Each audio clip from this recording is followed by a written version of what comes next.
And now, for more insights on this topic, we are being joined by our correspondent, Jagriti Dave, live from Washington, D.C. Hi, Jagriti. Thank you so much for joining us. So it seems that tensions continue to escalate between the U.S. and China. And Mike Pompeo blames China now for brewing the virus in some Chinese lab. We already know that China had shared a video recently mocking the U.S. for its response in dealing with the pandemic. So how do we see this relationship between the U.S. and China panning out?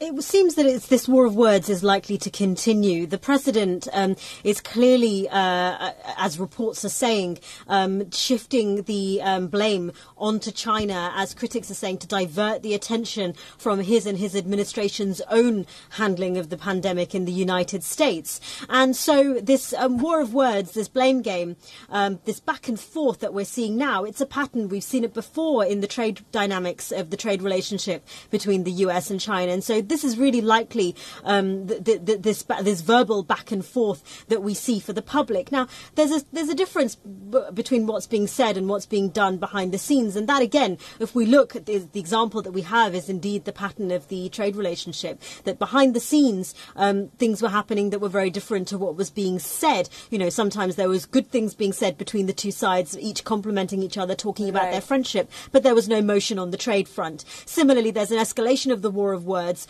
but with the expectation that things will escalate, and that at times hasn't really happened. At times there has been movement where there was the escalation of tariffs upon tariffs. So here, really, the reporting is showing that the Trump administration's strategy is really to blame China for the pandemic, diverting attention, as critics will say, from his handling of the pandemic.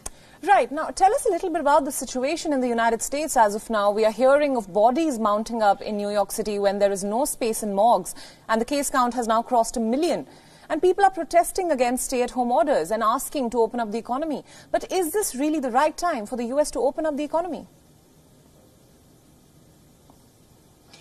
It's this balance that states are having to navigate across the whole country. Today, President Trump gave a town hall, did a virtual town hall with Fox News in the Lincoln Memorial, this highly symbolic location where he sat by the statue of one of the most iconic, arguably one of the most iconic US presidents. And the aim of this whole event was to talk about the reopening of America, getting Americans back to work. And this is coming at a time where several states are expressing concerns about being able to get Americans back to work when there is not adequate testing available. To show that the demand for testing, Los Angeles has been offering tests to anyone who wants it, with priority given to health workers and those with symptoms. But anyone theoretically can get a coronavirus test. And their website, where they're asking people to sign up and book and make appointments, has been inundated. So there is clearly a demand for testing, but states showing that there are concerns that there's not enough going around.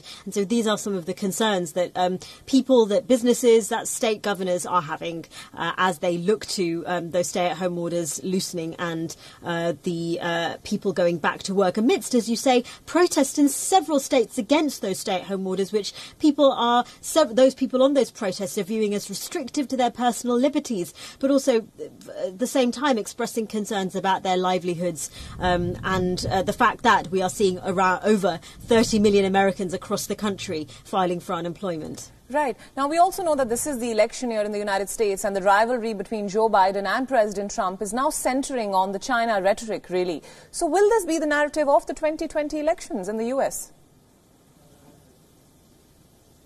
It will be one of the narratives. It most certainly seems so. Joe Biden has been referencing it in a campaign video. Of course, we've seen it front and centre of the president's bid for re-election. It is one of the narratives. There will be several other narratives about the economy, about the state. President Trump's claims that he inherited a bad system, he inherited a broken system, which, of course, Joe Biden, as the vice president under the former administration, was a part of. of.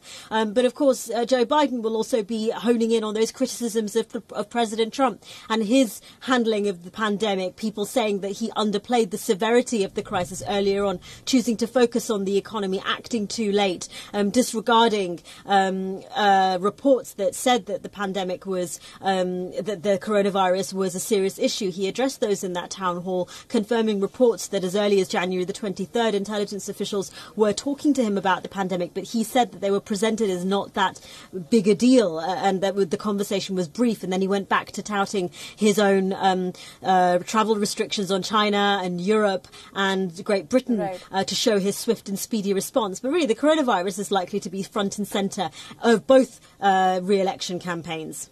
Right, Jagriti, thank you so much for your inputs and for joining us this morning.